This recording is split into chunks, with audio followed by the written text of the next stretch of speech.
push it, or you got it? I got it. Okay, 3, 2, 1. Good to go. All right. Cool. Hey guys. Hope you're all doing amazing. Having an amazing day on purpose. Want to give you guys what I see as an economic update. Sorry if it's been a month or so since I've been on. I went to Egypt. I went to Austin. We filmed a bunch more episodes of the podcast. We got a little bit busy, so I didn't do as many of the live videos as I should have. And man, has a lot happened. It has been like a riot going on in the markets. It's been interesting to watch. I mean, the stock market's been a blast. Politics. Oh my God. Like, you want to talk what's going on with like Trump and tariffs and recession fears. And we had Jamie Dimon, like Larry Fink, Warren Buffett, all coming out within a week saying, hey, like this looks like it could be very recessionary. And so, like, I mean, that in and of itself can create a recession. I mean, when you got guys with that level of power, Ray Dalio was coming out and making comments like that. I mean, it was just like, so many big players, so many big names, so much stuff going on in the market that it is fascinating. Meanwhile, real estate, one of the largest drivers of inflation, remains stalled. It's a fascinating time. So, I mean, I think if you're an entrepreneur, now is a great time to be alive. This is a great time where wealth is transferring. People are going to become much less successful or much more successful based on the decisions they make right now in this market. So, hope you all are having an amazing day. If you can see me, put something in the chat, say hi, put a heart, whatever. Like, I'm excited to see you guys again, and I hope this adds value. So I want to go over just some of the broad data. I don't get into the specifics, but some of the broad data is we are seeing right now economically, and do me a favor, as this adds value, please chime in, put comments, put hearts, put whatever, likes, subscribes. That always helps the algorithm, and it gets more people to see it as well. And of course, we want to reach and help as many people as we can. We are seeing in the market top line data declining. And what that means when we say top line data declining is we're seeing big public companies saying they're making less money. Okay, so revenue is down. We're seeing layoffs up. We're seeing bankruptcy up. We're seeing expectations for GDP, gross domestic product, going down. All of these things paint the picture that the soft data says we are going towards recession.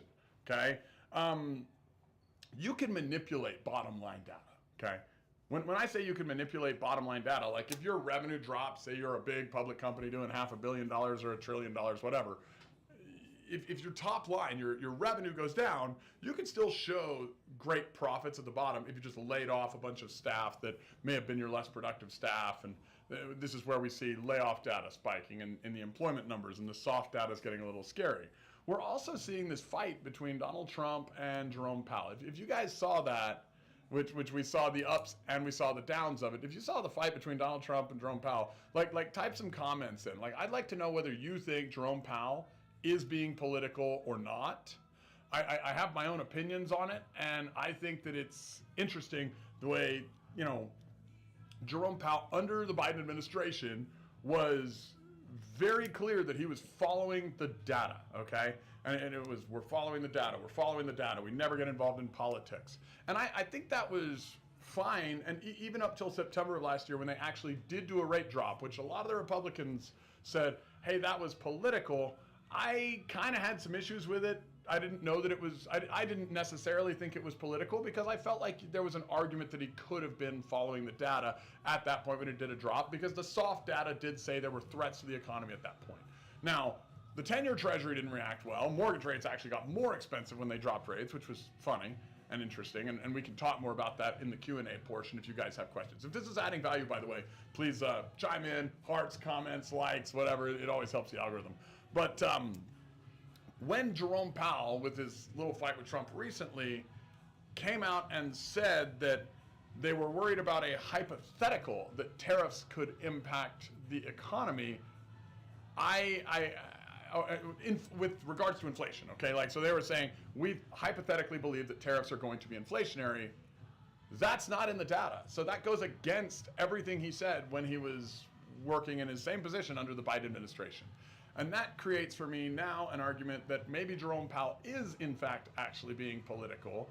And that is a major reason for alarm. That's a major reason for concern. because the data indicates that inflation is down. Like if you guys go to Trueflation and you look at the metrics, I think it's trueflation.org, they've preceded the government published metrics on inflation, by 3 or 4 months, which probably just means they're more accurate. But if they were here, guess where the real data came 3 or 4 months later from the government? Not the real data, the government data came here 3 or 4 months later. So that to me just means that Trueflation was using a more accurate metric on the inflation data. And Trueflation states that we're like 1.5% or in that range right now. And if the Fed's goal is 2%, then now is the time to be cutting. If you even go and look at the Fed data, the government data, like we're just north of 2%, like it is time to cut. Yet, strangely, Jerome Powell is saying, no, we think tariffs are going to be highly inflationary. Well, here's the counter argument to that, okay? Top line data in the stock market is down. Companies are selling less. Consumers are strapped. Consumers have record high credit card debt. They're not paying more. If that makes sense, and if you know people that are hurting, please put some likes and hearts in the comments, because it's just true. It's just a fact that people are paying more and they can't continue to pay more. Like if inflation continues to increase, the consumers have said, we're done. We're not okay with that. Which means now that yes, tariffs might be inflationary, but not to the consumers, they'll be inflationary to the producers, which means producers won't be able to sell at a higher price. They can't just pass it off to the consumer anymore. They're just gonna have to take the hit in their margin, which means more layoffs, which means more risk of recession, which means more of that. So it's not necessarily inflationary to the economy, and it does look like there is a real rub between Jerome Powell and the political structure. Do we have a question? Yes. All right, we got a question. Let's chime in and get a question. I love the Q&A parts. Hopefully that adds value and you guys could look at some of that data I just expressed. What's up? So 2, 1, what do you think of the 100 days? And the second comment, wait a couple weeks, supply shortages and panic buying in 3, 2, 1. Well, maybe. I mean, look, supply shortages and panic buying could actually come. But we have to remember that, I see all these articles, and I think the articles are really stupid. They're like, oh, China's winning the trade war. Oh, no, Trump's winning the trade war. And it really just depends on which political side of the aisle you're on. Okay, and so if this makes sense, please chime in. I agree or I don't agree. This China's winning or America's winning, it's just dumb content, okay? That's people looking for clickbait that want to get you. Nobody wins in a trade war.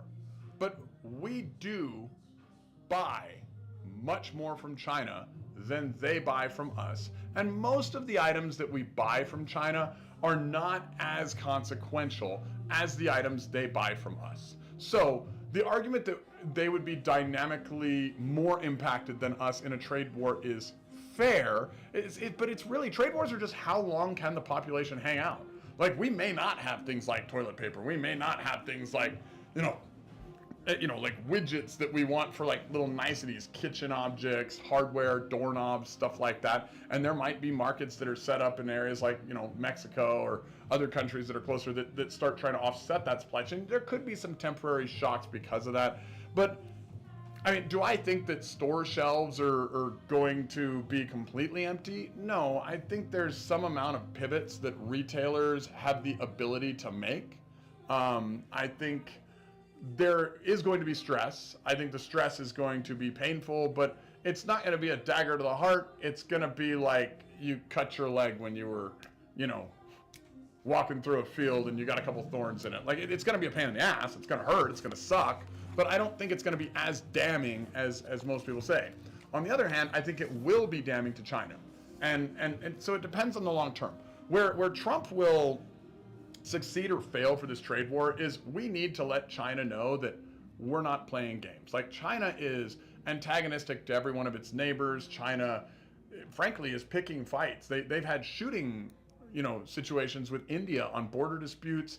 There's a fight over an island in the Philippines right now where the Chinese and the Filipinos are like fighting over territory. They've flown jets over Japan. They've threatened Taiwan. They've threatened like everybody in their area. Like, I mean, North Korea, Australia, the Chinese are not nice when it comes to trade, and they love to flex and leverage their power. And they have done that in trade. They've done that militarily with their neighbors. And the way you do anything is the way you do everything. And we were highly coupled with China. We've actually been decoupling for the last few years, frankly, the last decade. And we've been onshoring more. And so what Trump is doing, I don't think he intends to fully decouple. I think he intends to let China know that we're not going to continue to play their games. Like, they're not going to be able to come after us. And he's showing China that the biggest risk to any country is its citizenry.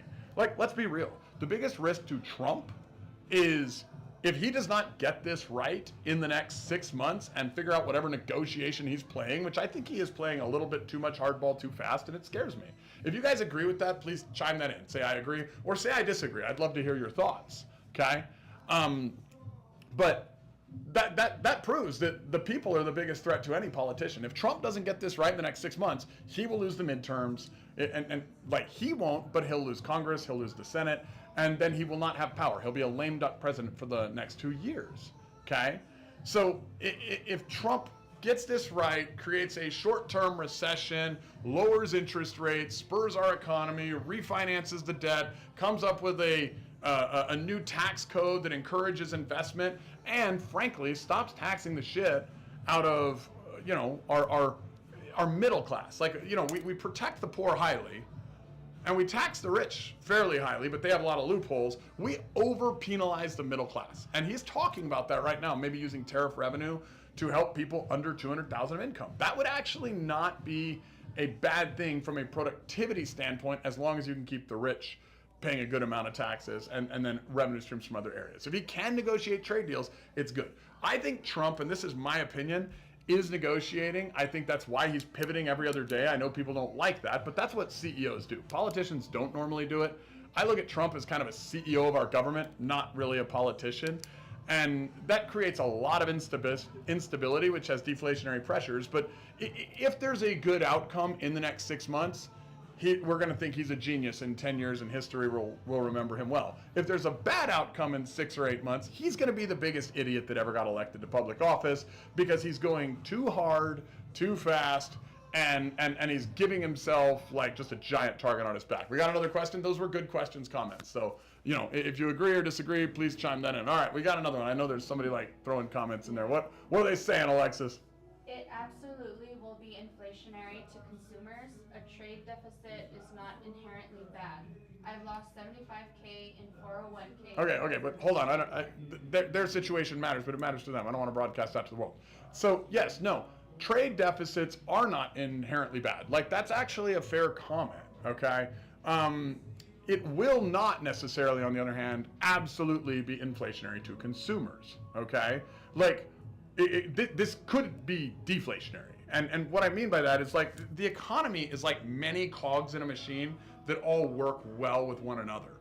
Like, if you raise the prices on the producer, on the distributor, on the retailer, but the consumer refuses to buy it because they can't, because food, fuel, and energy have gone up so much that they're no longer going to buy widgets, then what happens is trade stalls, factories shut down, layoffs happen. When that happens, because nobody's buying the product, you actually basically get a reboot, which is, we could also call that a market crash, a recession, if it goes deep enough, a depression.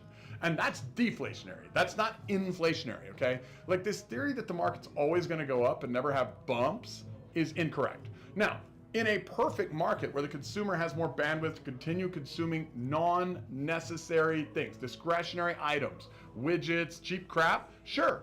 Then it's always going to be inflationary, and you could say always in that point, I guess. But if you're going to come in and tell me that when the consumer is trapped and tapped out, and they're barely making ends meet, and they have record high credit card debt when they're buying food, fuel, and energy materials just to power and heat their home and all of that, and they're barely making it, that they're for some reason now going to go spend 4x at Walmart buying widgets, I disagree, because they can't, okay? And that's where you actually get deflationary pressure from layoffs, bankruptcies, and other issues in the market. So like, you're right that trade deficits are not always bad. In fact, a consumer economy where we are buying things from other countries that we need, that they have, but we're also selling things, is good. Like, you almost want a balanced trade effect. You want to sell as much as you buy generally with the market. Like, if we're importing, $1 trillion worth of goods annually, we want to be also exporting $1 trillion. You want a trade balance, and it's never going to be perfect. Sometimes you might have a surplus, sometimes you might have a deficit. Deficits are not bad. A trade deficit, in fact, generally means your consumers have a better lifestyle. A trade surplus means they're going to have a better job and they're going to produce more. So, I mean, to give context to your point, I hope that adds value and helps. But good points. Any other questions there? A comment. I think Congress is already used to their kickbacks and don't want to help him fix anything. The comment. I think Congress is already used to their kickbacks and they don't want to help anybody fix anything. The lowest approval ratings of any political group is unfortunately Congress. And if you guys agree with that, please, please chime in. Like I am actually also disgusted with Congress. I like the idea of Doge, and I don't even think that, I've got friends on the left and the right that like the idea of cutting. Bill Clinton cut, Barack Obama cut. Like, you don't want to be inefficient in government. You don't want to spend money on stupid things that don't benefit your people, because your people are the ones really paying for the government, and the money you're spending should go back to them. So it's like, not like Trump is the only one that created like a program like Doge to go in and cut waste. Like, it's happened with left-wing and right-wing politicians. But the problem is Congress is turning around and going and saying, oh wow, Doge has already saved $150 billion directly. Let's go ahead and burn it. Let's go ahead and spend it on all sorts of new shit. The idea, I thought, of Doge, the way it was sold to me, and I think a lot of voters that were very excited about having a guy like Elon going in who is very efficient and getting involved in it, is it was going to save us money. It was going to slow down the wasteful spending and lower the deficit to where maybe we could get within a reasonably balanced budget. And if we're spending 2 to 3% more than our budget, that's fine. But when you're taking 4 or 5 trillion and you're spending 7, I mean, that is just such an unsustainable deficit. Like, all these people that are like, oh, we have a debt problem. We have a debt problem, but our debt is not unsustainable at this point because our economy is big enough to support our debt, okay? We do not have an unsustainable debt at this point. We're on the way there. Like, our deficit is completely and wildly unsustainable. I mean, it's literally stupid, and that is created by all the pork spending in Congress and the Senate. I mean, there's a part of government that needs reform, it's that. And if there's one thing I'm kind of excited about with the issues between the parties right now, like the Democrats took a major loss in the recent election, and that's, they're having to reinvent themselves. They're trying to figure out, okay, are we the Bernie Sanders and AOC Democrats, or are we going to be more the common sense Democrats of like the 90s, like the Clinton, not the Hillary Clinton, okay, she kind of ran a little more extreme, but like I'm talking the Bill Clinton Democrats. They're like, hey, we want compromise. People live in the middle, let's go there. Like that is happening in the Democratic Party. Is there's a discussion going on, and of course all the extremists are coming out on all sides, but there's a discussion going on in the Democratic Party of who we need to be. But we're also seeing with the Republicans that you have kind of this moderate group that's come out that seems to have made some real traction. And like, you have a lot of Democrats that were moderate Democrats that have joined the group. Like, RFK was a Democrat, okay? Tulsi Gabbard was a Democrat. She was like the poster child Democrat for a long time. And so you're seeing this new emergence of a Republican Party where you have the conservatives, but you also have the old rhinos and the military-industrial complex pushers. And so there's this real divide in what are we supposed to do? Who are we supposed to be? I mean, I think you're seeing the Republican Party had a giant identity crisis right around the time of the Tea Party. Okay, like if you remember that during the Obama years, that's when the Republican Party split apart, kind of broke up. You had all sorts of factions, and I think they're starting to come together under Trump. Whether you like that or dislike that, that's what happened, okay? Trump is a unifier for the Republican Party, but what's really interesting in how he's doing it, and I think history's gonna look back on this, is he went and got a bunch of interesting middle-left Democrats, like Tulsi, like RFK, brought them in, the people that the party had kind of betrayed when it probably went too extreme and didn't listen to all the voices within the group. And he's forming this kind of centrist Republican Party that really meets more of the middle of America where it's at. And so this unique situation where you have two parties with identity crises and they're both trying to reinvent themselves right now, I think could actually play out well for America in the next 10 or 20 years. Like, I'm bullish on America over the next 20 years if we don't do something really stupid like the last administration did. The last administration got us into crazy wars. The last administration got us into crazy inflation. Like, what they did on energy was dumb. What they did on, like, just politics to separate people. Like, hey, let's make everybody hate white people. Hey, let's like some of the stuff the last administration did was dumb. And it just didn't make a lot of sense. And, you know, a lot of times when you're running for office or, you know, whenever you're doing anything, if you're trying to sell a product, you need kind of to create an enemy for people that are dumb to follow, if that makes sense. Look, somebody says, Dirk gently says, be honest, Trump is paying you. Trump is not paying me. I do not even necessarily like all the things Trump is doing, Dirk. I think that what Trump is doing is highly, you know, frankly, disorganized. I do not think it is. I think he's got a lot of intelligent people around him, but what he's running is, you know, it's creating so much confusion that the market is not able to balance and invest intelligently. I mean, I can see that you don't like that I'm creating a balanced view, and that probably means you have a very closed view that's on only one side or only the other side. Like, you know, people that can't see both sides of the equation are generally the ones that suffer as the equation changes. And markets are equations that are constantly changing. That's why I do these lives, Dirk, because I do these lives so that I can help people figure out what is the market, why is it changing, where is it going. Thank you for whoever just sent the gift and the hearts and all that. I'm doing this so that you guys can have success, because if you're smart, and if you're emotional, you're not as smart. If you're emotional, a lot of times your emotions make you really stupid, okay? I hate that guy because he said something I disagree with. You know, a lot of times the thing you disagree with might be the thing that saves your ass. If you agree with eating nothing but Big Macs and French fries at McDonald's every day in your life, and somebody tells you you're gonna have a heart attack, hello. What you're disagreeing with could save your life. Pay attention. Look at both sides of the equation without anger, without stupidity, and you're gonna become successful. If you guys agree with that, put some hearts, put some likes, put some comments. I'm a business guy that's had success, so I put this content out there to help you guys. I want you guys to see success. I do that with my podcast, you know, Problems to Profit, where we interview all sorts of successful people. So you guys can go find that podcast and listen to people, their stories, measure those trends, and become successful. That's out there. You don't have to pay for it. This is out here. You don't have to pay for it. I'm not selling you shit. Frankly, I do have a little course that I sell. It's like $99, and I teach all the lessons I learned in business that's made me phenomenally wealthy. But you know what I tell people, because I don't need the money? If you can't afford my course, go find it. Go find my website. Go look for the course. If you can't afford it, you just share it with somebody on social media, send it to us. We'll give it to you for free. Message us, show us you did that. We'll give it to you for free. I just want people to win. I know that right fucking now is the time where everything's changing. Change is an acronym, guys. Choose humble action necessary to garner excellence. If you're not changing with the time, then the time, it's going to change your circumstance. Change is going to happen either way. You agree or you disagree, you're going to age. I don't care whether you agree or disagree, you're going to age. The market's going to change whether you agree or disagree. Patterns and forces outside of your control are going to enact. And if you don't like that, I am sorry for you, but I'm not sorry I'm putting this out there. And I'm not pro-Trump. I'm not pro-Kamala. I'm not pro-politics. Poly means multiple. Ticks means blood-sucking arachnids. What I am pro is people having success. And you know what's not going to change? There's going to be people here before, after, and during. Any circumstance, any situation.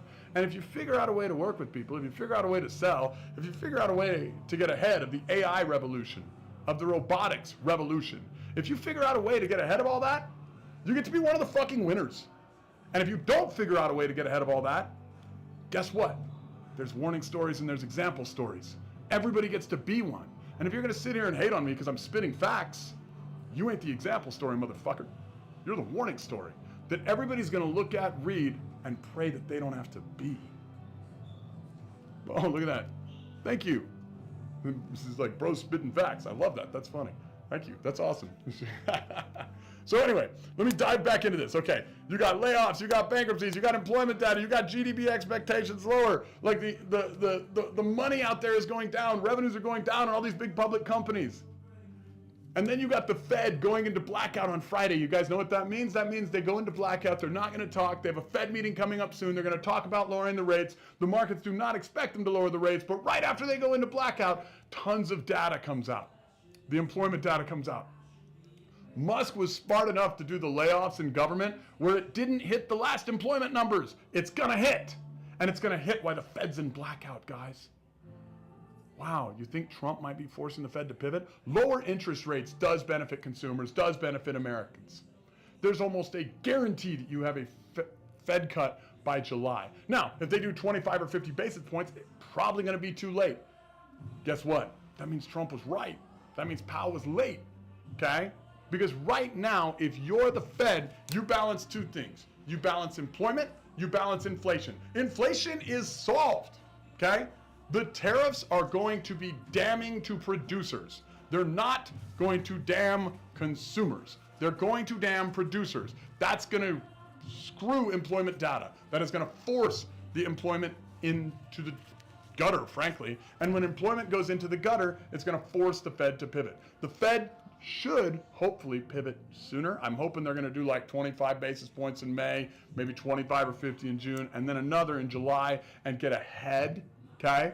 If they don't, then the Jerome Powell is obviously being political because, you know, he used to always say, oh no, I'm only on the data. I'm Jerome Powell. I'm only on the data. He said that throughout the Biden administration. Now all of a sudden he's speculating and Trump is saying, oh, tariffs are going to be highly inflationary, even though the consumer has proved that they can't afford to pay more, which is why they're just buying less, which is public data that you can look at every corporate filing that's coming through the stock market right now.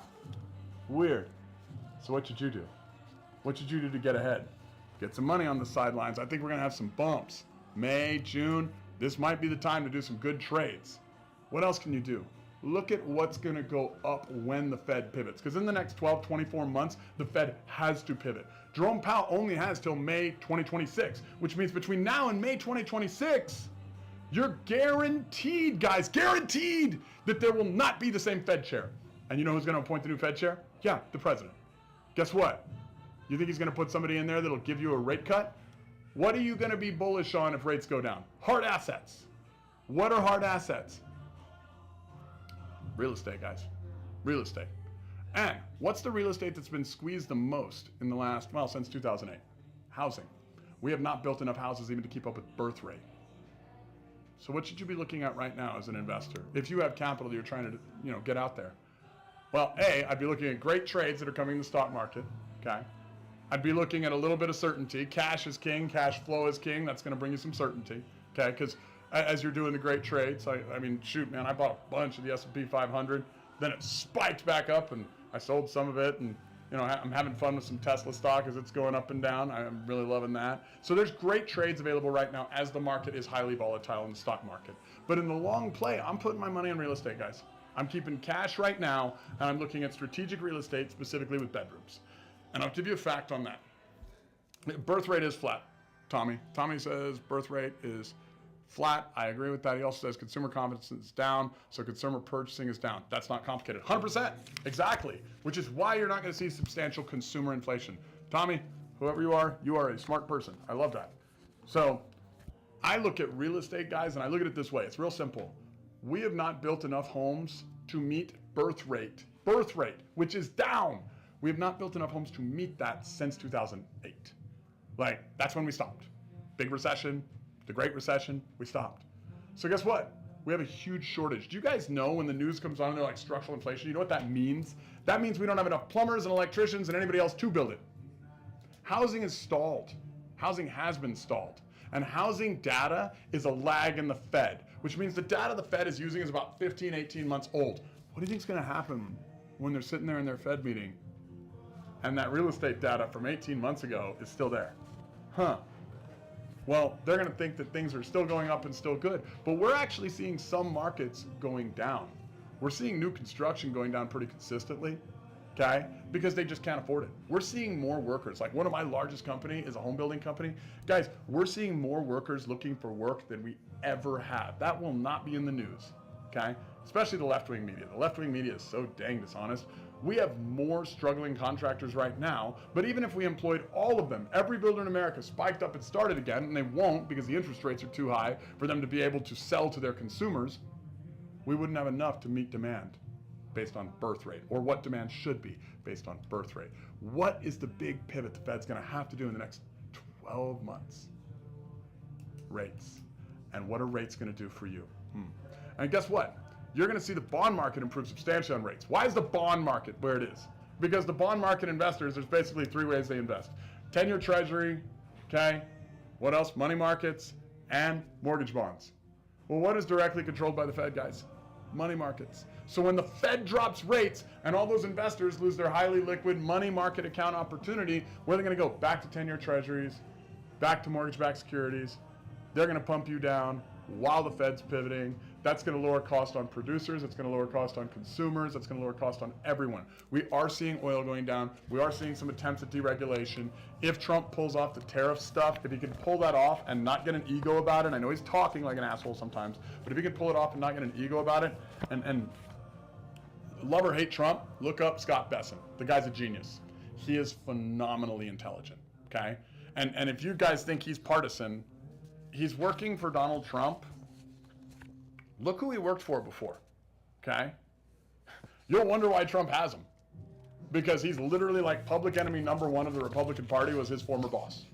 He made his former boss a billionaire. Guys, who could type in the comments who Bessent used to work for? I would love to see if there's somebody smart enough to know who Bessent used to work for. Is there? Somebody Google it and type it in the comments. This will be fun to see. Does anybody know? The billionaire that donated more money to the Democratic Party really than anyone. Who's that? Put that name in the comments. He helped short Brexit and made the guy a billionaire. Soros, there you go, Richard. That's who Scott Bessent used to work for. This guy understands more about markets and geopolitics and monetization and everything else. The guy is smart as hell, and he's not partisan. Like, he's working for the Trump administration. But I'm bullish on him. I love smart people. I think Bessent knows exactly what he's doing. Okay? I think that, I don't love the way Trump talks. I think Trump says some really dumb narcissistic stuff. If you tell me, hey, vote for him or a vegetable, I'm going to vote for him because I don't want a vegetable in office. I think the Democrat Party really needs to figure out how to get some good candidates in there. But I will tell you what, if the Democrats had run a Clinton Democrat, I would have voted for that person over Trump all day long, and I think most people would have, okay? But when the Democrats are running Biden or Harris and they want to talk gender and all this other crazy stuff, instead of hey, how do people get groceries on the table in a time where credit cards are spiking, people can't afford a home, and for the first time in American history, realistically, nobody thinks life's getting better. Everybody thinks it's getting worse. I'm not saying gender's not an important topic, but it's not the right fucking time. It's the wrong time. Let's get people fed. You can talk any topic when everybody has all their needs met. When you do that, then let's have all the other conversations. When people are going hungry, when starvation globally triples and quadruples because we allowed energy costs to go through the ceiling, that's stupid. How about we worry about getting them fed? Let's do that. Let's solve the common sense kitchen table problems, which is something Biden talked about all the time but never did. So, and I'm not knocking Democrats as much as I'm knocking the extremist ones that somehow had power over the last 4 years. And I'm not sure that the Republicans in power aren't fairly extreme this time. We'll see how it ends. History is measured, after the fact, not before. Let's see, we got a comment here. Hey, Preston, have you implemented AI into your business yet? Sort of. A very good question. AI is a revolution. We have built our own tech. We have our own tech with our own tech people that we are using to run all of our companies. No, it has not displaced employees. No, we have not gone through layoffs because tech has displaced people. But what it has done, which is fucking magical, and I highly recommend it to everyone, is as we have grown, we have not needed to hire as many new people, and it has made us much, much more efficient, and it has made our people more efficient. And I think that's what it's going to do, is it's going to give businesses that understand it the ability. We're kind of at the machine learning stage in our own development. We're leveraging AI from other sources like ChatGPT and DeepSeek and things like that. But our own tech is at a machine learning stage. So cool question. And I love that you asked that. Less jobs available, but that's not an us thing. I think your name is Senna B. That's a market thing. If you're not looking at that as a market thing, you're crazy. What's going to happen with technology, and I'm talking robotics, AI, quantum computing, is there is going to be less jobs available. They're going to replace the monotonous jobs. You're not going to need clerical people at the same level. You're not going to need as many people. Do you give your employees more pay? Oh yeah, much more. And that's one thing that tech does offer. I love that question. We have people that used to make 40 grand a year as kind of a clerical person, and now they're leveraging different technologies that are working within that makes them much more efficient. So it gives us the ability to pay those people 80 grand a year plus bonuses that used to make 40. So our employees went through this inflation crisis very, very well. We didn't have the layoffs. We didn't have the hellhole. I mean, look, I don't mind people getting wealthy either. I think if you take risk, you should get wealthy and you should reinvest, and I am doing that. I don't know if I'm hoarding wealth, but like to your point, and I think it's a good point, Senna, if you're an entrepreneur that's going out and trying to create more and become wealthy, you cannot do it on the backs of your people. You need to allow them to get wealthy with you and successful with you. If they don't take the risk, then yes, you as the entrepreneur should get a disproportionately higher amount of money that is related to the risk. But if they do take risk, then they should share in the gains, right? Like, and if they're doing the work, they should share in the gains. So, you know, that's the way that things should be. I love your comments, and I love where I think you're coming from. Let's see, what did you say? You said you should, but bring great people will be better for a company. Absolutely, yeah. Look, so, and this is true. Your comment there is absolutely right. Like, somebody's like, you're paying Trump. I think maybe I should be paying you to make these comments. This is great. Yeah, your assets at your company is not your phone system. It's not your tech. It's not any of those things. Those might be assets to a bank. Your assets are your people. What tech is really going to do, and we're seeing this because, yeah, we're a home builder, but we're a tech company. We have 1/3 the employees of most home builders our size, and our margins are 4 to 5x of most home builders our size, and our people are paid double, triple of most home builders our size, and we give more to charity than anyone that's our size. Like we're playing at a much higher level. But like tech makes people more productive. Okay, that's all it does. Now, the key to tech is you have to get people that can think, okay? Like if you have tech, if you have AI, if you have robotics, but you don't have people that can think for themselves, they are not worth having. Like so the ones that are highly conditioned and highly stuck and like they've kind of made something like, and I don't want to talk about like the actual religions, but like a religion around something that's not deserving of a religion. Oh, thank you for the follow. I love that. Like if you are religious about the Republican Party or the Democrat Party, like that's probably wrong. Like you're not thinking anymore, like because there's aspects of both that make really good sense. Like I think at least the Democrats of the 90s were much better about people and employees and like human needs and all that. And I think the Republicans are much better about capital. Like I wish they would both come together and say, hey, how do we figure out a way to work both of this? Because people, money is mentioned more times in the Bible than Jesus was. That's just a fact. Look it up. So maybe people need it. Like maybe this is something we should figure out. Like maybe we should go find out how that we can help people make more money. And yes, we have some differing ideas on which one is the top priority, but let's do both, right? Like let's do both. So yeah, that was a very great question. Very good set of comments. Thank you for the follow, by the way. So, all right, Alexis, do we have any other questions, comments that we need to jump on? I know I've got to go, and I'm doing a coaching call for some folks that are that I went and did an event for a few months ago, and they've asked me to come back and give them a coaching call. So I've got that in about an hour to go prepare. But before I head out, I want to give you guys the opportunity. Ask any questions, like anything economic that you want to jump into, like. That I can add value on. So I'll give you guys a few minutes to chime some questions into the chat, and we'll see what we can't answer to make sure that we're adding as much value as possible and getting you guys what you need. Zachary, eggs. I felt like a millionaire eating eggs earlier this year. It was crazy. Eggs. Yeah, eggs went through the freaking roof, right? Now, one thing you got to look at with economics, eggs are going down right now. And the problem with the eggs wasn't the eggs. The problem with the eggs was the damn chickens. Like, how to structure the real estate with trust. Do you mean with a trust? Get a really good trust attorney. I think you're talking about like protecting your assets through a trust. You need to get like a really good trust attorney. Like I don't know if it was bird flu or something, but I was reading some article and it wasn't interesting because obviously there was a whole bunch of other stuff with tariffs that I was focused on, that there was some regulation where we were killing off chickens, and of course, guess what? You kill the goose, you don't get the golden egg. If you kill the golden goose, it's the same theory. If you kill chickens, they're not going to lay as many eggs because they're dead. So yeah, supply and demand, right? If there's not enough chickens, there's definitely not enough eggs. So let's see. Dakota Man says there are many more facets. AI, natural language, composition and research is just, yeah, I agree with that. Like, so AI is kind of a tagline at this point. I agree with that. Like once you get into tech, like it's sort of like going to a doctor. You can't go to an internal medicine doctor and get a brain surgery. Like, you have to go to a specialist. There's so many specialties.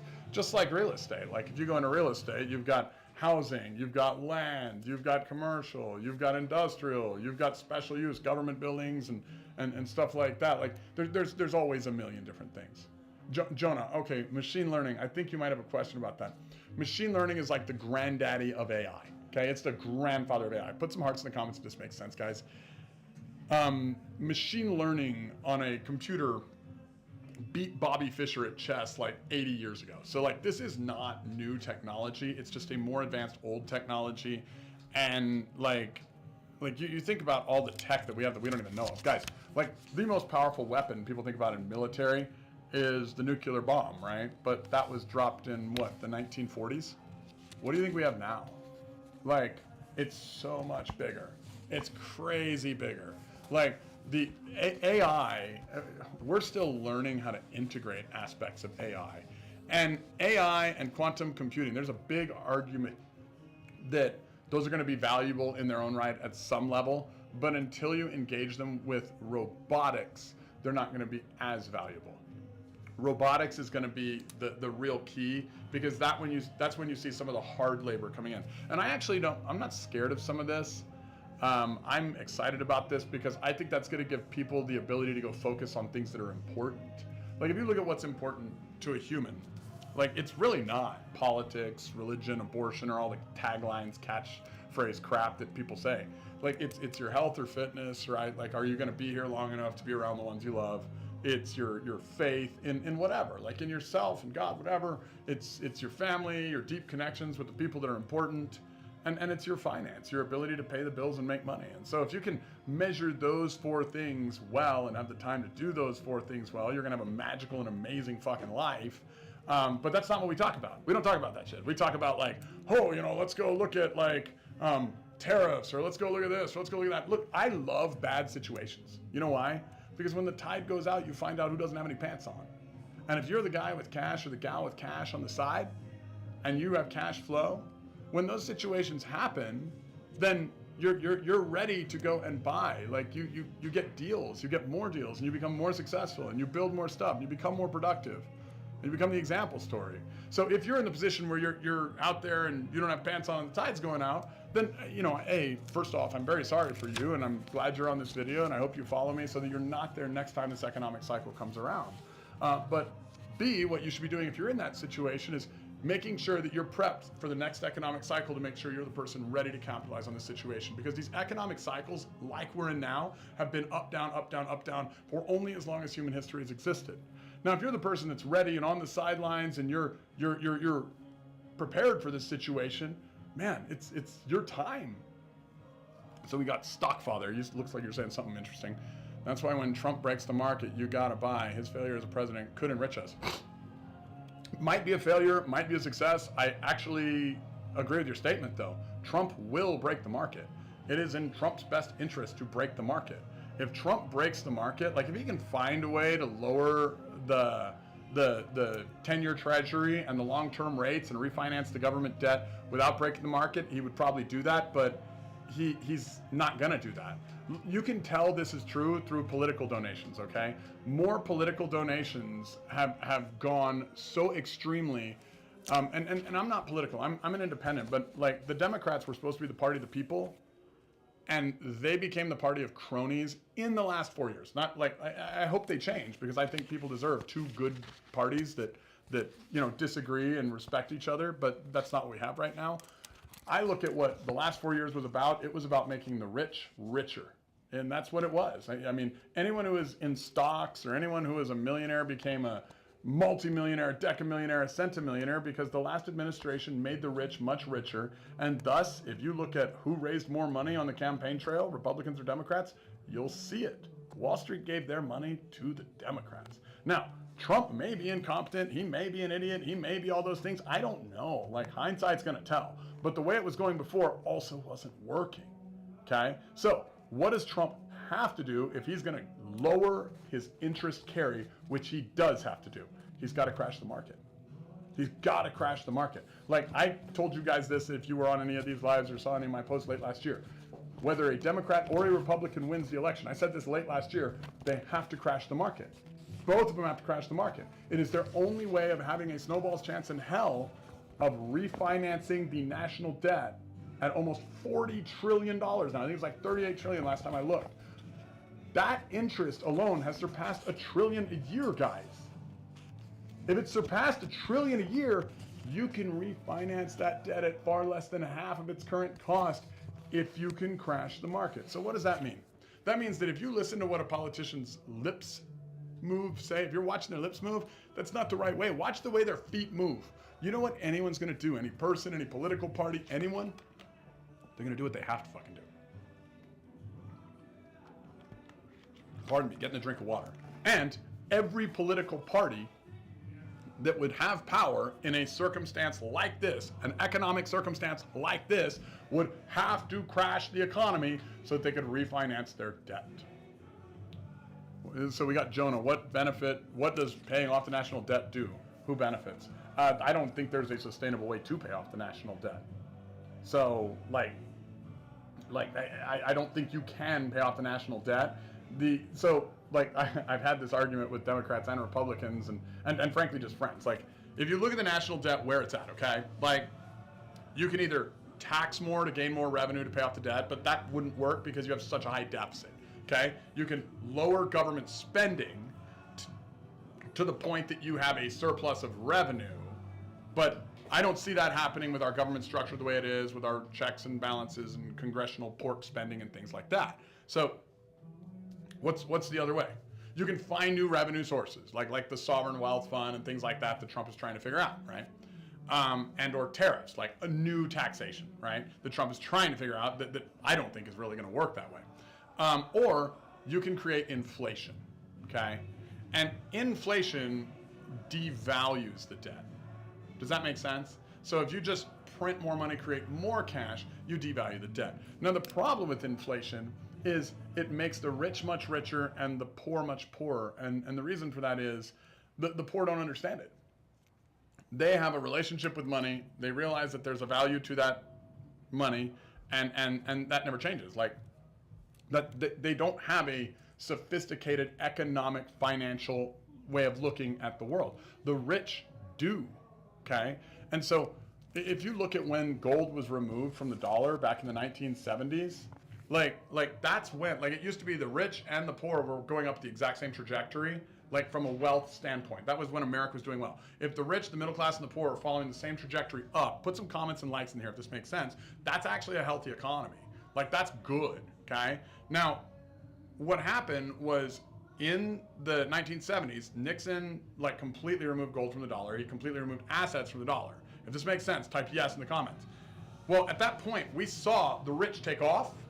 They all started borrowing money. They all left the Dave Ramsey approach of save money, pay everything off, and started borrowing lots of money and reinvesting in things because they knew that we had moved to a fiat economy, an arbitrage economy. The government started borrowing more money. You see now where the government's gone. They've, of course, done it inefficiently and stupidly. The private sector's done everything through debt, okay? Like, and so we changed the fundamental relationship to money. Guys, put comments in there if this makes sense, or questions if this doesn't, because this is like a key thing.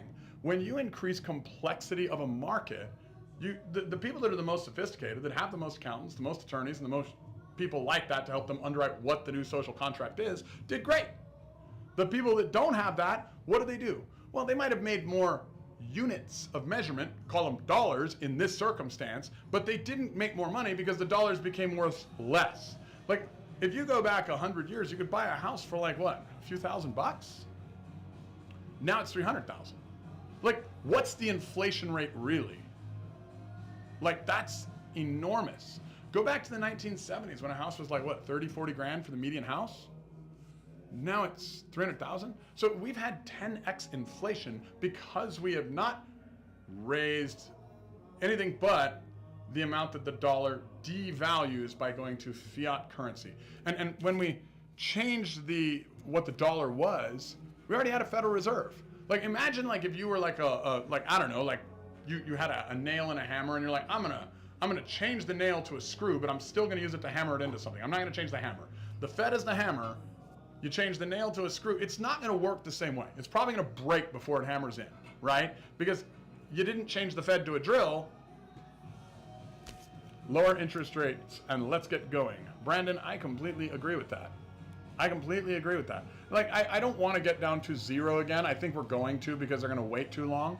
But I think the balanced interest rate is somewhere around 2.5%.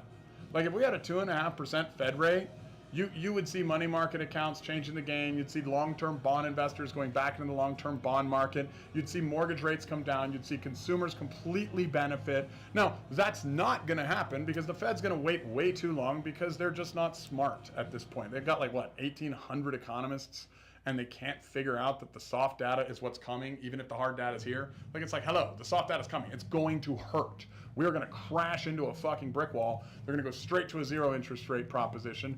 I don't think they'll go negative. I don't think we have that need yet. But they're going to go to zero interest rate. We're all going to have a bunch of great refinance opportunities. I've got a few thousand apartment units I'm going to refinance. The rich are going to get much, much richer.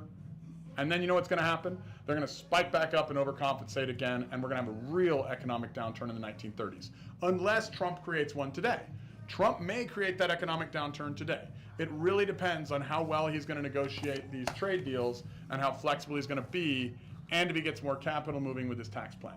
If he does those things, if he gets the taxes done, starts announcing trade deals within the next 30 days. Like, we need to see trade deals announced within the next 30 days, okay? Where we see that this tariff stuff is like not going to stay as crazy and disruptive to our market, because disruption is a preventative measure for capital. Capital does not go into disrupted markets.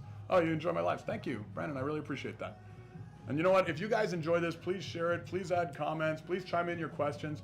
You know, I'm a broke kid from Kenyattio that got rich by learning and studying economics and learning and studying psychology. I work with people. I work with money. And I just, like, the funny thing is, you know, I mean, I meet so many wealthy people now, and we have these conversations, and this complex stuff, or what sounds complex, is not that complex when you just start getting interested in it. Everybody should be rich. I truly believe everybody should be rich because the information is free. It's at your feet. It's all there. Jonah says no country has negotiated anything so far. Yeah, no, we have nothing to stand on. There's a lot of hyperbole and talk and stuff like that, but there's nothing solid or concrete yet. And we need to see a real trade deal. I agree with that 100%, Jonah. That's absolutely right. Thank you, Catherine. I love that you love this. Did I go to UTEP? I went to UTEP for a few years, but then I actually dropped out of college and opened a business because I had a business professor tell me I'd never be, you know, successful unless I graduated. And, you know, at that point in time, I was interested in fast cars, fast food, and unfortunately fast women too. Had to learn some lessons there. And so I was promoting bars and clubs because I had the gift of gab, and you know, there was fast cars, fast food, and fast women. But I was making decent money at that point. And so, you know, oh, you own rentals and a lumber company. Cool, I'm a home builder. Like, I'm watching Random Links all the time, man. I think we're going to see some relief on that Random Links lumber pricing. That's cool. Very cool, very cool. So, yeah, Stockfather, I went to UTEP, but, like, not I didn't finish. I dropped out when I got pissed off at some, you know, and also, you know, to get into college these days, I do believe in college. I paid for my wife's education. I paid for my little brother's education. But have you ever noticed that to sign up for college, you have to deal with the most uneducated people imaginable? Like, to go and register for college, you got to deal with a bunch of really rude, stupid people that act entitled as shit when you're paying them a lot of money to be there. That's so annoying. We got Big Papa. He says, how will the tariffs affect the local consumer? I think that is a really good question. Sorry, let me take a drink of water. I've been talking a long time. How will the tariffs affect local consumers? I think that's going to be different in different markets, okay? Some markets are going to have access to other areas. Like, I live in the El Paso, Texas market. We have access to Mexico right across the bridge. We're going to be disproportionately less affected than most. So if you live in a border town, they're like, you can almost just shop on the other side of the fence, right? Whereas if you're going to go to somewhere middle America, there are going to be materials that there are less of. And you will see, I think, some issues where there's going to be a kind of a need versus greed way of people looking at materials. The consumer has already said that we're not going to spend more. Like, that's coming out in the public data nonstop. The consumer's not willing to spend more. The credit card data is high. Their mortgage rates are higher. They're hurting. They're not okay with what's going on in the world. And so they're not going to pay more for ancillary shit. But, you know, what we're going to see is, and this is what kind of scares me with Trump and the way he's playing, is producers that are highly, supported by goods from overseas are not going to be able to get those goods and sell them at a reasonable cost that's low enough to still encourage the consumer to come in. And I do think the China thing is going to go on for longer. So I think you're going to see 5 to 7%. That's a pretty big number, by the way. It may sound small, but 5 to 7% of goods are going to be highly affected. Okay, and I'm talking types of goods, and a lot of them are going to be like the low need goods, like kitchen utensils, things like that. And over the next 6 months to a year, new markets will be created. People will start fabricating stuff. You'll go to flea markets and people will be making knives and forks and shit, and you'll have to go buy luxury type knives and forks and whatever. But okay, well, this is telling me something. Here, let me get that out of the way. Hey, Dom, can you come look at this? This phone is saying live will end in 4 minutes and 51 seconds. We have detected inactivity during your content. Here, I got you. All right, cool. Yeah, I don't know what that is, but inactivity. I don't know what that means. I'm trying to answer questions. This is what's inactivity. TikTok is weird, man. Okay, so There you go. all right. Sorry, guys. We had something. I guess they detected inactivity. This is called inactivity if you're on TikTok's algorithm. What the hell is that? So anyway, what was I saying? I think you will see some consumers that are going to be frustrated, and where I'm concerned is that's going to lead to small business sector laying people off, which will, unfortunately affect the market horribly.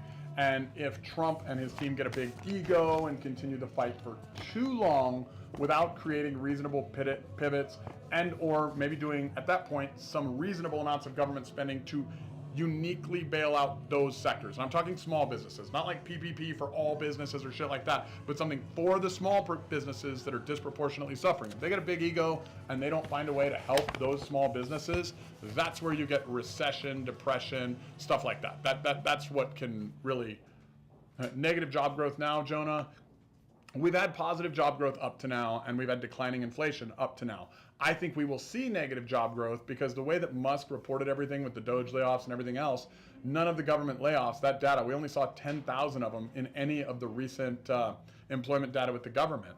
And for every government employee that's laid off or downsized, you have like 3 contractors that are laid off or downsized, which are going to probably be showing up in the data now.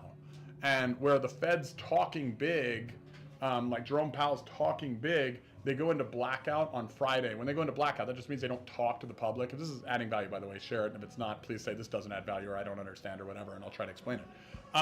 When they go into blackout, they don't talk because they don't want to affect the market, right? But there's a bunch of data coming out when they go into blackout, and that data, when they go into blackout, is going to be critical data that people would obviously use if they were in the Fed to be like, ooh, shit, the soft data is becoming hard data. There's way more people in the government don't have jobs. There's way more people that are not making money. There's way more like big public companies. Like we have a record number of big public companies filing bankruptcy. We're like in the last 18 months, there's been more huge bankruptcies than we've like really seen since like '08. Like it's bad. And even like through the Biden administration, we saw more banks fail by dollar volume, maybe not by number, but by dollar volume than we saw in '08. Now, I think the banking sector is overall pretty strong, and I disagree with some of the ways the government bailed out some of the big banks, especially the ones that were where all their constituents were in California, where all their constituents had accounts. But I do think overall, that's one area where I think the Biden administration did kind of prevent a banking calamity. I do think if they don't get ahead of commercial real estate, then there's going to be a big issue. Like if you're a high net worth individual, I would be highly interested in the apartment market. I think that market, you're going to see cap rates spiking. I think you're going to see a lot of these syndicators that did way too many high leverage deals with floating rates 3 and 5 years ago, back when we had the previous Trump tax cuts, where you had a 100% bonus depreciation. Basically, rich people could just buy apartments and not pay taxes, and everyone got into that business. Well, a lot of those, the syndicators that shouldn't have done it, that didn't know how to measure and manage things, those guys are all going out of business. So, like, they're putting products on the market and or giving them back to the lenders who are not designed to manage them. Let's see, you just said Anheuser-Busch in St. Louis is shutting down. Yeah, it's sad. I mean, honestly, it's terrible. And there's a lot of big companies that are. And frankly, they're suffering because the consumer can't afford to spend on that anymore because the consumer's tapped out. Like we've had record high credit card data for like the last year, and the mainstream media won't talk about it. Like people are borrowing on credit cards and driving Ubers after they go to work just to barely make ends meet. And somehow Jerome Powell's like, tariffs are going to be inflationary. Really? You think a bunch of people that can't afford to buy anymore are going to pay more? They're not. They're just not going to buy it. Like it's going to be inflationary to the business. It's going to, where the inflation's going to hit is the producer. It's going to take away their margins. It's going to crush them like bugs. Then you're going to see mass unemployment. And somebody says it's Biden. Look, Biden was a fool. Like I don't even know if Biden was there. I mean, I didn't even know. There should not be an auto pen, frankly. But like, the problem is not necessarily Biden. The problem is change and the speed at which things are changing, which is what happens when you get into highly complex, debt-ridden situations, which is what our government is. And Jonah's like, no, it's Trump. So Turid says it's Biden. Jonah says it's Trump. And what I would say is, it's a shift. It's nothing wrong with having an opinion, but I'll share mine unsolicited since you're on my life. I think we had one radical way of doing things under Biden, and now we have a new radical change, and maybe it's going to be a radical way of doing things under Trump. You can't change like that quickly without creating wild levels of uncertainty and pain in a market. Like that's like ripping the roof off of your house in a snowstorm and wondering why it's cold. Like you're like, we're going to remodel. We're going to go ahead and redo the roof. Let's go ahead and take it off. Why is it cold in here? I think the economy under Biden was completely unsustainable, and that's why they lost the election. They lost the election on the economy and the border, which were silly things, because the Democrat Party, if you go historically over what it was, like at least in recent history, in the last 57 years, they were the party of the people, and the Republican Party was the party of the rich. And that seems to have flip-flopped in the last 10 years, where now the Republican Party seems to be trying to meet the people where they're at, and the Democratic Party is like, well, we can buy things with money if we get enough donors. And the fact is, you do need the donors, but the fact is, you also need the people. And there's lessons in both of these. Like, if you love Trump or hate Trump, you should look at where he's succeeding, because that would be smart, because that's where the Democrats need to find something that their people want to. People call it populism or nationalism. Like, nationalism is not a bad word. It means loving your country. Like, I love America. I'm glad I'm here. Like, it's a blessing to my family. There's nothing wrong with being nationalist. But we made it a bad word. Like, that's dumb, right? Like, the Biden administration wanted to make it a bad word. Like, and populism. Well, what does populism mean? Like, doing it for the people? Like, you have good populists and bad populists, right? Like, you have cult leaders and people that run wonderful churches with great culture. Cult is the first four letters in the word culture.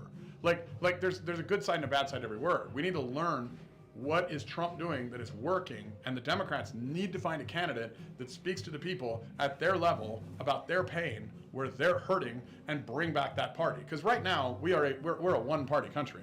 I mean, the Democrats are never going to win on the issues that they're going after and chasing.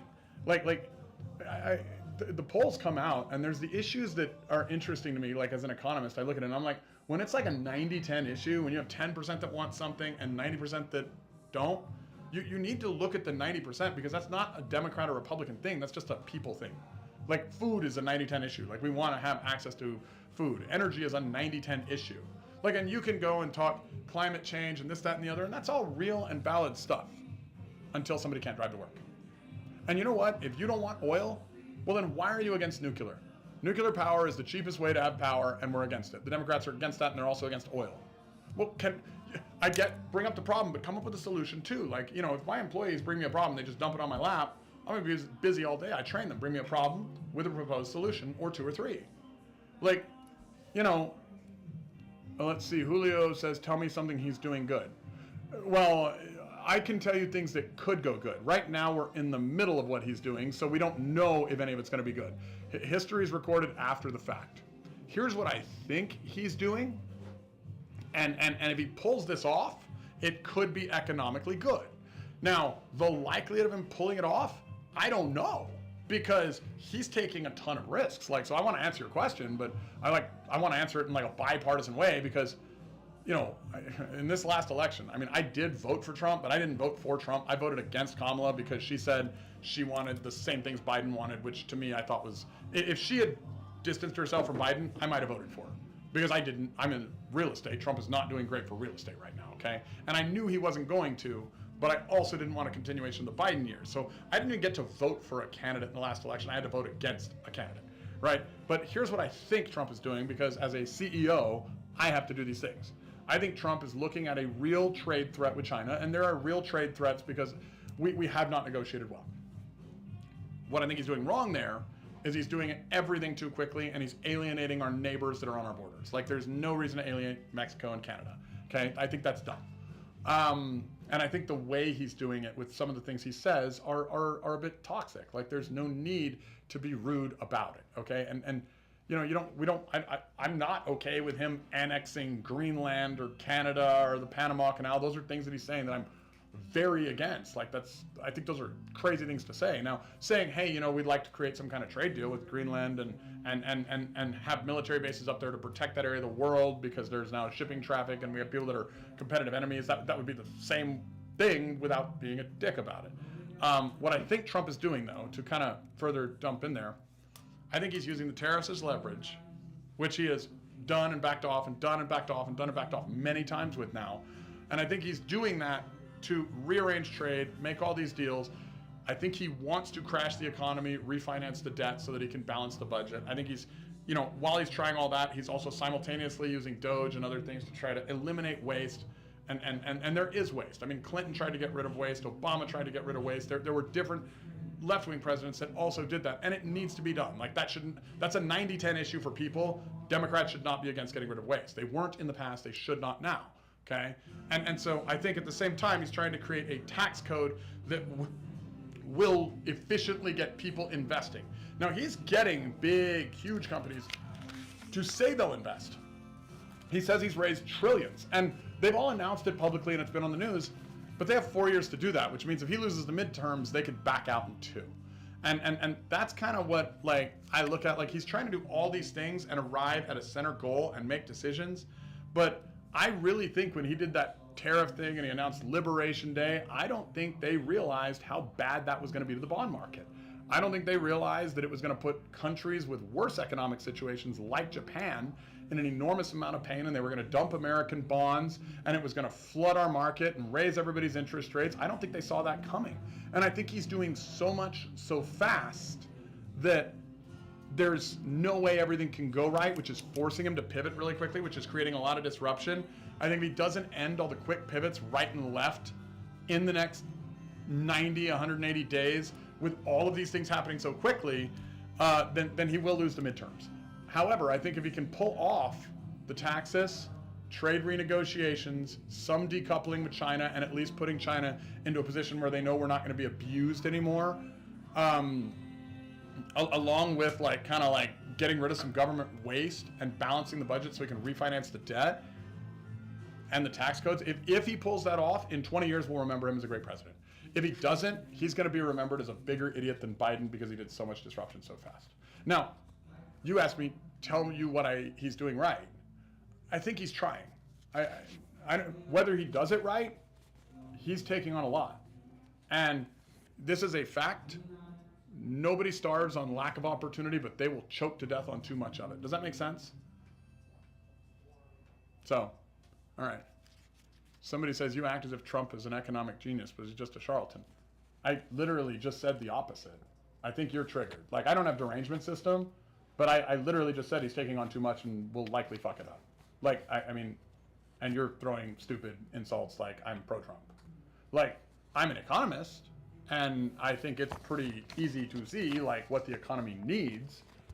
But I think solving all problems at once are impossible. I think if he pulls it off, he'll be a fucking saint. Like, he might at that point be an economic saint, but if I'm a betting man, I think he'll get a few things right and a lot of things wrong, and it'll really hurt. So thank you for your insult, but that was dumb. Like, it's literally a dumb thing. Like, you just heard Trump and got triggered, and only dumb people do that.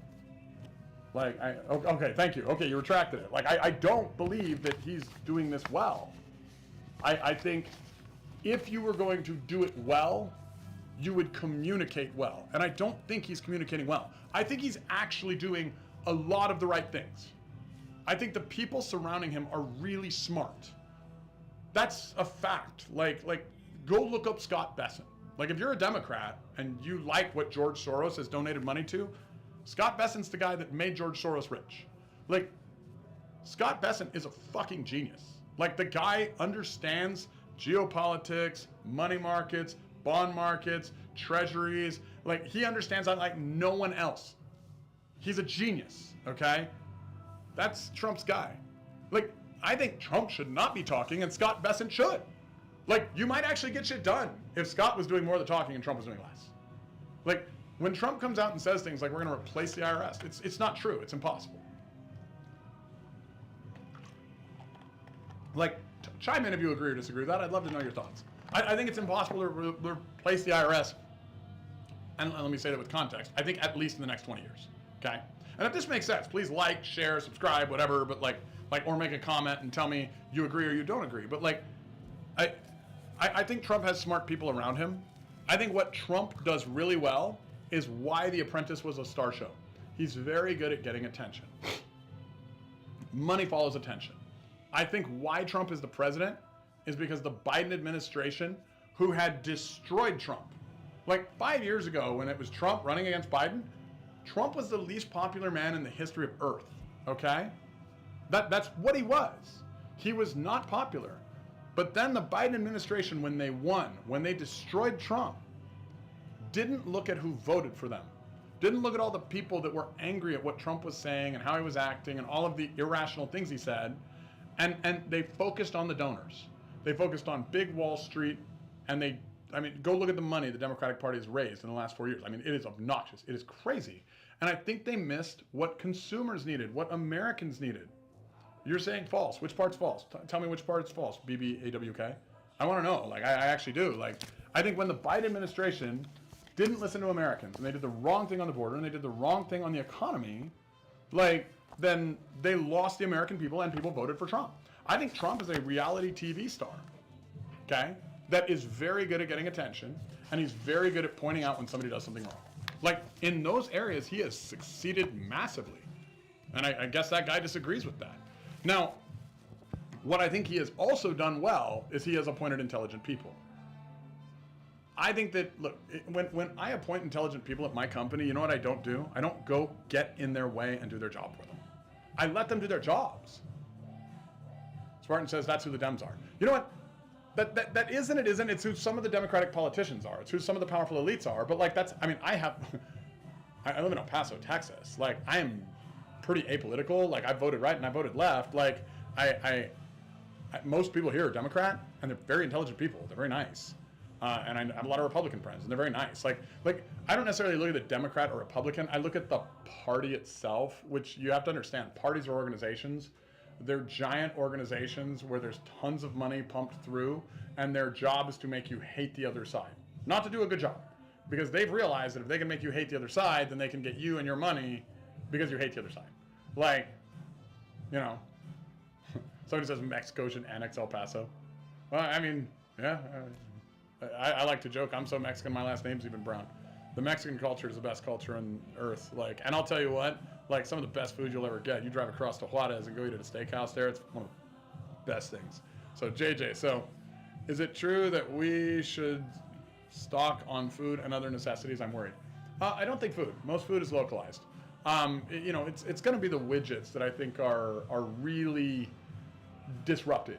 The widgets that you're going to get, like the cheap Chinese manufacturing that's going to be massively disrupted is, you know, I mean, there's a lot of electronics, but the tariffs have been removed from those. Okay, so you're not going to have issues, or you shouldn't have issues with iPhones, things like that. Plus, you know, Apple's already pivoting to India, away from China, and you know, when you're at that level and you can pick up a phone and call Trump, you know there's a deal in place. That's why you're pivoting to India. Like, you already know what's going on. You've got the basics of the situation. They wouldn't be making those investments unless they'd had those conversations. So the electronics portion is not going to be a big thing. It's going to be the widgets. Like, it's going to be like, you know, like if you know, this is probably made in China. This is like a little like nail file and whatever case. Like these widgets, which you might get for 99 cents at Walmart, are all of a sudden going to be $6, and nobody's going to want them. And that's going to be, so you got so easy. Trump literally removed Jeffrey Epstein's old airplane to campaign with, and somehow still won. Rented? Oh, okay. Well, I mean that's weird. I didn't know that. I don't know if that's true or not, but. Like, I'm actually of the mind that I don't know why the Epstein and the Diddy list are not completely released. I would love every pederast that is in any aspect of government or business or anything else to literally be thrown off the island. Like, we don't need them in this country. Like, I mean, send them to El Salvador. I'm totally fine with that. Like, if you're a pederast that's running around manipulating kids and somehow the government is protecting you, like, and frankly, all parties. That's on all Democrats and all Republicans. Like, if you are not okay with that, please chime into the comments that you agree. I'll bet you that we're going to see a lot of comments. Like, that's a bipartisan issue. The Biden administration should have released all of that. And the Trump administration should release all of that. I want the Epstein list, I want the Diddy list, and I want those people out of this country. They need to be voted off the island. And frankly, hopefully prison and or death sentences. That's just disgusting. As a person with kids, like, do you guys agree? Put it in the comments if you agree. Like, tell me in the comments. Do you agree with that? Like, that's not a Democrat or Republican issue, right? Like, we all agree on that. Like, that's just a human issue. So that's one of those like 90-10 issue. Somehow there's 10% that thinks it shouldn't be released, but I don't know who that 10% is. I kind of think it's like robots or something that like political parties pay to go in and vote against the needs of the people. Like, I mean. It's funny because when you get like down to brass tacks and you're talking to Democrats or Republicans, you know what you find? They kind of want the same things. They want a good life, and they have differing ideas of how to go about it. Like most of my Democrat friends value community at a far higher level than my Republican friends. Most of my Republican friends value wealth generation. All of my friends that have a brain know that both of those things are important. And frankly, when my Democrat friends get together with my Republican friends a lot of times hire or inspire my Democrat friends, and then my Democrat friends become the businesses with the best culture, or get hired by the Republican and create amazing fucking culture at their company. Like this idea that there's some duality we shouldn't be together is so dumb. Like I don't think there should be Democrats and Republicans. There really should be Americans. Like this whole right-wing, left-wing issue, like guys, there's only one bird. Right wing, left wing. Wings are on birds. Like, why are we killing the bird to honor the wing? It's just such a stupid thing. If you guys agree with that, like, please chime that in. Spartan says DEI is not amazing culture. Like, well, so let's be real. There was a real reason for that at some point. Like DEI came about, and yes, I think it's absolutely gone too far. I think meritocracy is important. Like, I don't want to go to a brain surgeon or a heart surgeon if I need a surgery and they were hired because they're a certain race or gender or anything else. I want them to be hired because they're the best. Like, meritocracy is value. But there was a point in this country, and not in too distant of the past, if you look at economics and history, like where we had slavery, like we had an entire population of people that based on color of their skin was treated differently. We were not the nicest to women 100 years ago. Like, now, on that same note, like as a historian, this is real.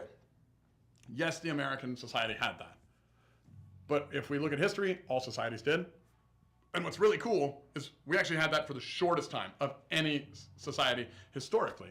But, like, we had it more recently than anybody else too. So there's a place for DEI. The problem with any movement is when it gets too big, okay? Like, there's a place for feminism, but when it gets too big, it's then dumb. Like you can't take feminism to the point that you victimize men. And you can't take DEI to the point of you victimize the consumer because now you're leveraging DEI over the needs of the consumer that are paying whatever business or organization that person is being hired to run or operate in. Like, if somebody needs something and you're hiring solely based on something outside of what the role is, like that's, it's dumb. Like, so yeah, everything in the world has to be balanced. There has to be an inflow and an outflow to balance that thing. Like let's look at BLM. BLM was a reasonable movement for many people. It got off the rails. It got way off the rails, okay? Like, burning shit down was dumb. Like, that was as dumb as like, raiding the Capitol and then us pardoning people that were violent when they went into the Capitol, okay? Like, you can't go burn shit down and you can't get violent in the Capitol building. Like, these are just things that should be like bipartisan agreements. Now, I don't think anybody I know that is rational and reasonable and not a dick is like, hey, like, I want black people to be scared when they're driving around in cars. Like, nobody says that. Like, I don't want African Americans to be like scared when a policeman pulls them over. So if there's some movement to say, hey, let's find a way to make this work better, like, what's wrong with that? Like, but it's when movements go too far. Does that make sense? But for some reason, like, we let these movements go too far and then we make them about hate. Like, oh, I hate them because they believe that, or I hate them because they disagree with what I believe and I believe that. Like it's like, can't we recognize that there might have been an inception point where the movement was valid? And then go back to that and talk to that, right? BLM did wind up getting a lot of other funding and becoming very political and all that. And yes, there were stuff like that. But the original movement wasn't bad. It was like, hey, we don't want to be scared about this situation. That was a good thing.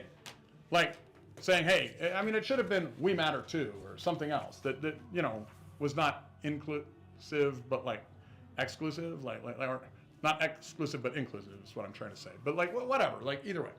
All right, guys, I have to go prepare for a show. It has been an honor having you all on my live. I love some of the questions. I love some of the comments.